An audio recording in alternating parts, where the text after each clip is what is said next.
এখানে কচু শাক একদম রেডি। এগুলো কি কচু শাকের আয়োজন? শুকনো লঙ্কা,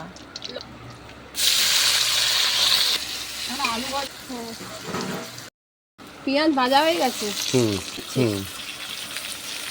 এগুলো কি লাল লাল করে ভেজে নিবি? হ্যাঁ, এইবার ইলিশ মাছের মাথা আর পেঁয়াজ একসাথে হয়ে গেছে, কচু শাক সেদ্ধ হয়ে গেছে। এখানে দিলাম ইলিশ মাছের মাথার মধ্যে, নেড়ে নেব, নাড়াচাড়া করে নেব। নাড়াচাড়া করে নেওয়ার পরে হলুদের গুঁড়ো, একটুখানি জিরের গুঁড়ো করে দিয়ে দিলাম। এবার এটাকে ওপাশ ওপাশ ভালো করে একটু নাড়াচাড়া করে দিয়ে অল্প আঁচে রেখে দেবো, আস্তে আস্তে হতে থাকবে।